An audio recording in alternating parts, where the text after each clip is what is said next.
कितने अच्छे हो, बाबा तुम कितने प्यारे हो। सच कहते हैं हम एक तुम ही, अपनी आँखियों के तारे हो। बाबा तुम कितने अच्छे हो।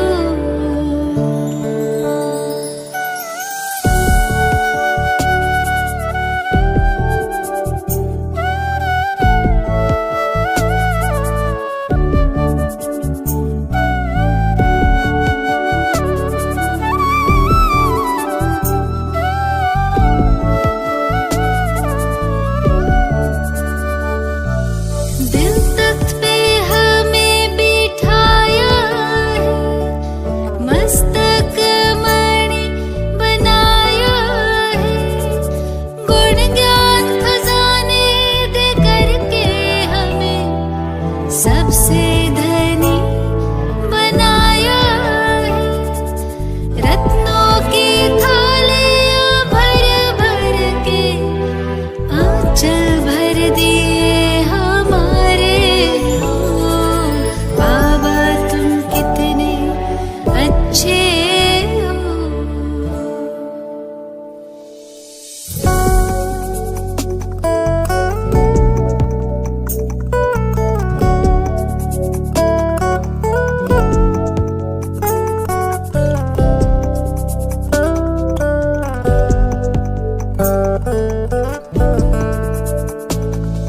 ख्यालों में ना ख्वाबों में था, यूं हमको मिल जाओगे।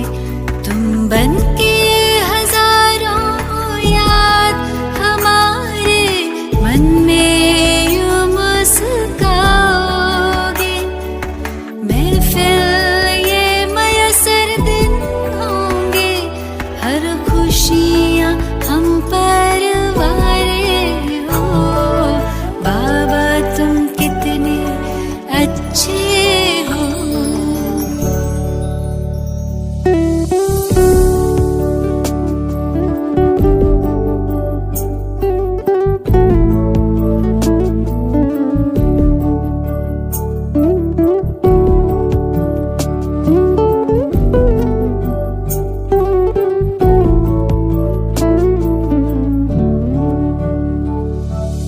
हसरत यही है हर दिल में, बाबा प्यार तुम्हारा भर जाए। संग के रंग में रंग के तेरे, हंसते गाते हम घर जाए। योगी पावन जीवन देकर नवयुग के दिए नजारे हो। बाबा तुम कितने अच्छे हो। बाबा तुम कितने प्यारे हो। सच कहते हैं हम एक तुम ही, अपनी आँखियों के तारे हो। बाबा तुम कितने अच्छे हो। बाबा तुम कितने प्यारे हो। सच कहते हैं हम एक तुम ही, अपनी आँखियों के तारे हो। बाबा तुम कितने अच्छे हो। ओम शांति। Good morning. 16 जुलाई 2021 प्रातः मुरली बाप दादा मधुबन। आज भोले बाबा ने हम बच्चों को आस्तिक की परिभाषा बताए। बोले, मीठे बच्चे, तुम इस ड्रामा के आदि मध्य अंत को जानते हो। तुम्हें बाप द्वारा ज्ञान का तीसरा नेत्र मिला है, इसलिए तुम हो आस्तिक। आज का प्रश्न, बाप का कौन सा टाइटल धर्म स्थापकों को नहीं दे सकते हैं? उत्तर, बाबा है सतगुरु। किसी भी धर्म स्थापक को गुरु नहीं कह सकते, क्योंकि गुरु वह जो दुख से छुड़ाए, सुख में ले जाए। धर्म स्थापन करने वालों के पीछे तो उनके धर्म की आत्माएं ऊपर से नीचे आती है, वह किसी को ले नहीं जाते। बाप जब आते हैं तो सभी आत्माओं को घर ले जाते हैं, इसलिए वह सभी के सतगुरु हैं। आज का गीत इस पाप की दुनिया से कहीं दूर ले चल। ओम शांति। मीठे मीठे रूहानी बच्चों ने गीत की लाइन सुनी। यह है पाप की दुनिया। बच्चे जानते भी हैं यह पाप आत्माओं की दुनिया है। कितना बुरा अक्षर है, परंतु मनुष्य यह समझ नहीं सकते कि सचमुच यह पाप आत्माओं की दुनिया है। जरूर कोई पुण्य आत्माओं की दुनिया भी थी, उसको कहा जाता है स्वर्ग। पाप आत्माओं की दुनिया को कहा जाता है नर्क। भारत में ही स्वर्ग और नर्क की चर्चा बहुत है। मनुष्य मरते हैं तो कहते हैं स्वर्गवासी हुआ, तो इससे सिद्ध होता है नर्कवासी थे। पति दुनिया से पावन दुनिया में गया, परंतु मनुष्यों को कुछ भी पता नहीं है। जो आता है सो बोल देते हैं, यथार्थ अर्थ कुछ भी नहीं समझते हैं। बाप आकर तुम बच्चों को तसल्ली देते हैं कि अब थोड़ा धीरज धरो, तुम पापों के बोझ से बहुत भारी हो पड़े हो। अब तुमको पुण्य आत्माएं बनाए ऐसी दुनिया में ले जाते हैं जिसको स्वर्ग कहा जाता है। वहाँ ना कोई पाप होगा, ना कोई दुख होगा। बच्चों को धीरज मिला हुआ है। आज यहाँ है, कल अपने शांति धाम सुख धाम में जाएंगे। जैसे बीमार मनुष्य थोड़ा ठीक होने पर होता है तो डॉक्टर धीरज देते हैं, जल्दी से तुम बहुत अच्छा हो जाएंगे। अब यह तो है बेहद का धीरज। बेहद का बाप कहते हैं तुम तो बहुत दुखी प्रतीत हो गए हो, अब हम तुम बच्चों का आस्तिक बनाते हैं। फिर रचना का परिचय भी देते हैं। ऋषि आदि तो कहते आए हैं कि हम रचयिता और रचना को नहीं जानते हैं। अब उसको कौन जानते हैं? कब और किस द्वारा जान सकते हैं, यह किसी को पता नहीं है। ड्रामा के आदि मध्य अंत को कोई जानते ही नहीं। बाप कहते हैं मैं संगम युग पर आकर ड्रामा अनुसार तुम बच्चों को पहले पहले आस्तिक बनाता हूँ, फिर तुमको रचना के आदि मध्य अंत का राज सुनाता हूँ, अर्थात तुम्हारा ज्ञान का तीसरा नेत्र खोलता हूँ। तुमको अब रोशनी मिल गई है। आँखों की रोशनी चली जाती है तो मनुष्य अंधे हो जाते हैं। इस समय मनुष्यों को ज्ञान का तीसरा नेत्र नहीं है। मनुष्य होकर उस बाप और रचना के आदि मध्य अंत को नहीं जानते तो उनको बुद्धिहीन कहा जाता है। गीत में भी है, एक है अंधे की औलाद अंधे, दूसरे हैं सज्जे। दिखाते हैं महाभारत लड़ाई लगी थी और एक आदि सनातन देवी देवता धर्म की स्थापना हुई थी। बाप ने आत्माओं को आकर राजयोग सिखाया था, सतयुगी स्वराज्य देने के लिए। आत्माएं कहती है मैं राजा हूँ, मैं बैरिस्टर हूँ। तुम्हारी आत्मा अब जानती है हम विश्व का स्वराज्य पा रहे हैं, विश्व के रचयिता बाप द्वारा। वह किसका रचयिता है? नई दुनिया का। बाप नई सृष्टि रचते हैं, क्रिएटर भी है तो उनमें सारा ज्ञान भी है। सारे वर्ल्ड की हिस्ट्री कोई एक भी नहीं जानते हैं। किसी को ज्ञान का तीसरा नेत्र नहीं है। सिवाय बाप के कोई तीसरा नेत्र दे नहीं सकता। वर्ल्ड की हिस्ट्री, ज्योग्राफी, मूल वतन, सूक्ष्म वतन, स्थूल वतन, यह सब तुम जानते हो। मूल वतन है आत्माओं की सृष्टि। सन्यासी कहते हैं हम ब्रह्म में लीन हो जाएंगे, वह ज्योति ज्योत समाएंगे। ऐसा है नहीं। तुम जानते हो ब्रह्म तत्व में आकर निवास करेंगे। वह शांति धाम घर है। वह कह देते हैं ब्रह्म ही भगवान है। कितना फर्क है। ब्रह्म तो तत्व है, जैसे आकाश तत्व है ऐसे ब्रह्म भी तत्व है। जहाँ हम आत्मा और परमपिता परमात्मा निवास करते हैं, उनको स्वीट होम कहा जाता है।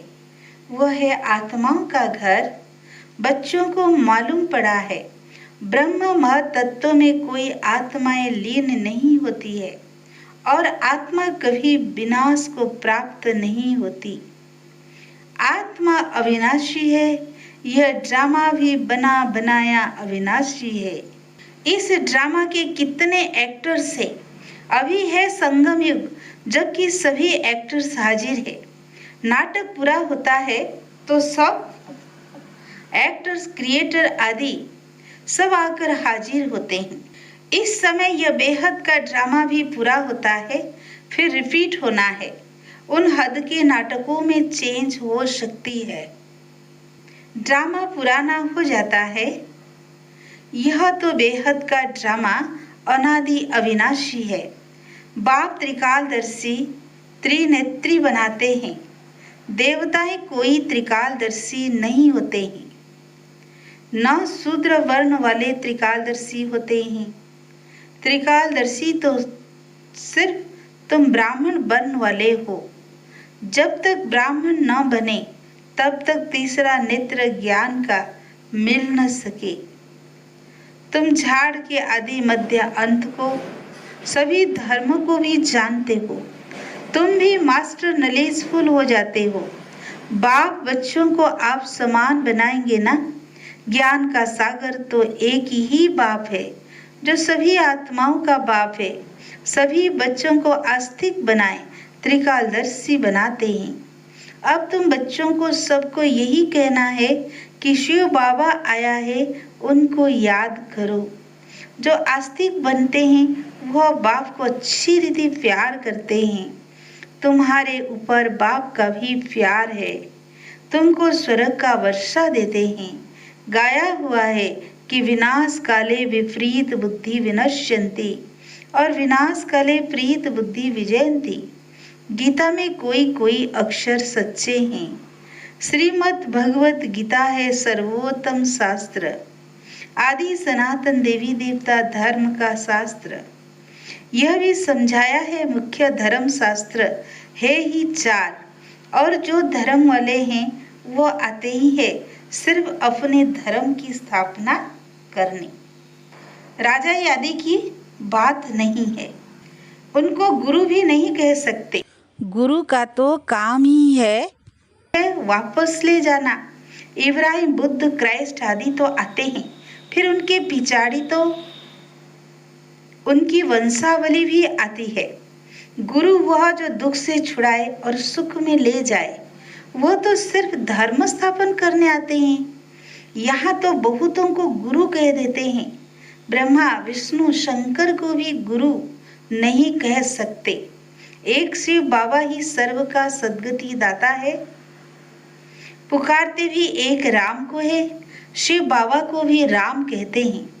बहुत भाषाएं हैं तो नाम भी बहुत रख दिए हैं। असुल नाम है शिव। उनको सोमनाथ भी कहते हैं। सोम रस पिलाया अर्थात ज्ञान धन दिया। बाकी पानी आदि की तो बात ही नहीं। तुमको सन्मुख नॉलेजफुल ब्लिसफुल बना रहे हैं। बाप तो ज्ञान का सागर है। तुम बच्चों को ज्ञान नदियां बनाते हैं। सागर एक होता है। एक सागर से अनेक नदियां निकलती हैं। अभी तुम हो संगम पर। इस समय यह सारी धरती रावण का स्थान है। सिर्फ एक लंका नहीं थी, सारी धरती पर रावण का राज्य है। राम राज्य में बहुत थोड़े मनुष्य होंगे, यह सिर्फ अभी तुम्हारी बुद्धि में है। बाबा ने समझाया है, मैं 3 धर्मों की स्थापना करता हूँ, ब्राह्मण, देवता, क्षत्रिय, फिर वैश्य, शूद्र वर्ण में, और सभी आकर अपना अपना धर्म स्थापन करते हैं। अनेक धर्मों का विनाश भी कराते हैं। भारत में त्रिमूर्ति का चित्र भी बनाते हैं, परंतु उसमें शिव का चित्र गुम कर दिया है। शिव से ही सिद्ध होता है कि परमपिता परमात्मा शिव ब्रह्मा द्वारा स्थापना, विष्णु द्वारा पालना कराते हैं। उनको करण करावनहार कहा जाता है। खुद भी कर्म करते हैं, तुम बच्चों को भी सिखलाते हैं। कर्म अकर्म विकर्म की गति भी समझाते हैं।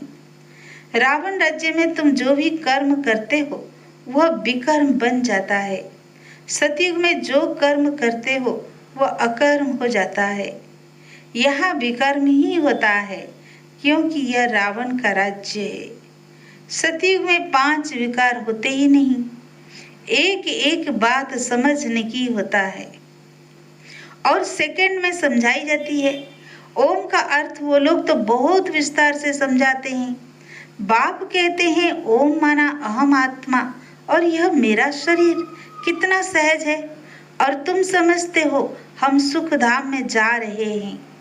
कृष्ण के मंदिर को सुखधाम कहते हैं, है भी कृष्णपुरी। माताएं कृष्णपुरी में जाने के लिए बहुत मेहनत करती है।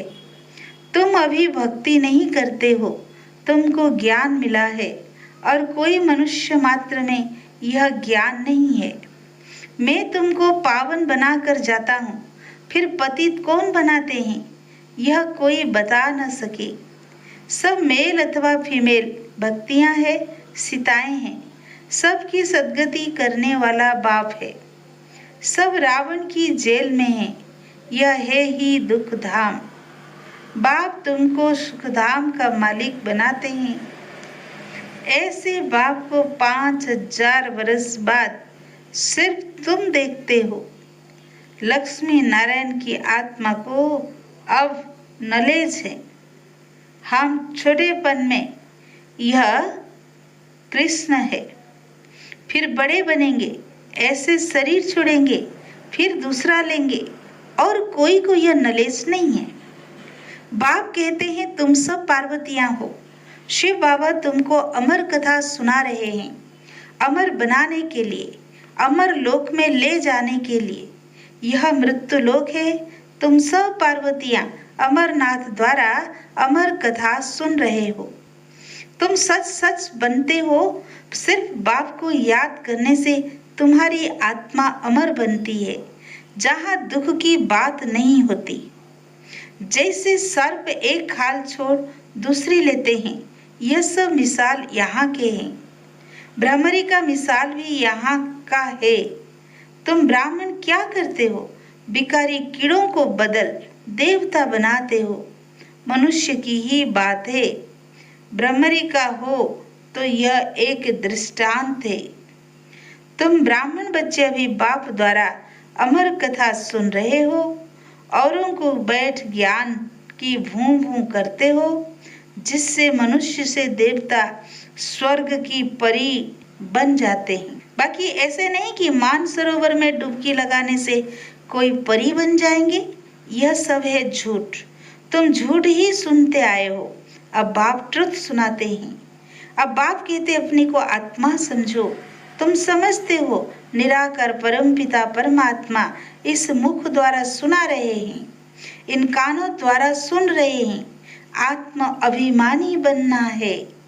फिर परमात्मा भी रियलाइज कराते हैं मैं कौन हूँ। दूसरा कोई आत्मा अभिमानी बना न सके, सिवाय बाप के और कोई कह ना सके तुम आत्म अभिमानी बनो। शिव जयंती भी मनाते हैं, परंतु उनकी जयंती कैसे है यह नहीं जानते।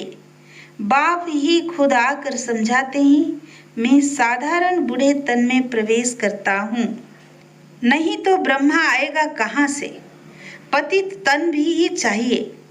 पतित तन ही चाहिए। सूक्ष्म वतनवासी ब्रह्मा में विराजमान होकर तो ब्राह्मण नहीं रचेंगे। कहते हैं मैं पतित शरीर पतित दुनिया में आता हूँ। गाया हुआ है ब्रह्मा द्वारा स्थापना। फिर जिसकी स्थापना करते हैं, जो यह ज्ञान पाते हैं, वह देवता बन जाते हैं। मनुष्य ब्रह्मा का चित्र देखकर मूंझ जाते हैं। कहते ये तो दादा का चित्र है, प्रजापिता ब्रह्मा तो जरूर यहाँ होगा। सूक्ष्म वतन में कैसे प्रजा रचेंगे? प्रजापिता के बच्चे हजारों ब्रह्मा कुमार कुमारियां हैं। झूठ थोड़ी होगा, हम शिव बाबा द्वारा वर्षा पा रहे हैं। तुम बच्चों को समझाया है, वह अव्यक्त ब्रह्मा है। प्रजापिता तो साकार में चाहिए। यह पतित ही तो पावन बनते हैं। तत्तोम। अच्छा, मीठे मीठे सिकीलधे बच्चों प्रति माता पिता बाप दादा का याद प्यार और गुड मॉर्निंग। रूहानी बाप की रूहानी बच्चों को नमस्ते। हम रूहानी बच्चों की रूहानी बाप दादा को याद प्यार गुड मॉर्निंग, नमस्ते नमस्ते नमस्ते। धारणा के लिए मुख्य सार। फर्स्ट पॉइंट, आत्म अभिमानी बनकर इन कानों द्वारा अमर कथा सुननी है। ज्ञान की भूं भूं कर आप समान बनाने की सेवा में रहना है। सेकंड पॉइंट, बाप समान नलेसफुल ब्लिसफुल बनना है। सोमरस पीना और पिलाना है। आज का वरदान, फॉलो फादर और सी फादर के महामंत्र द्वारा एक रस स्थिति बनाने वाले श्रेष्ठ पुरुषार्थी भव। सी फादर फॉलो फादर, इस मंत्र को सदा सामने रखते हुए चढ़ती कला में चलते चलो, उड़ते चलो। कभी भी आत्माओं को नहीं देखना, क्योंकि आत्माएं सब पुरुषार्थी है। पुरुषार्थी में अच्छाई भी होती और कुछ कमी भी होती है, संपन्न नहीं। इसलिए फॉलो फादर, न कि ब्रदर सिस्टर। तो जैसे फादर एक रस है, ऐसे फॉलो करने वाले एक रस स्वतः हो जाएंगे। आज का स्लोगन, पर चिंतन के प्रभाव में न आकर शुभ चिंतन करने वाली शुभ चिंतक मणि बनो। अच्छा, ओम शांति।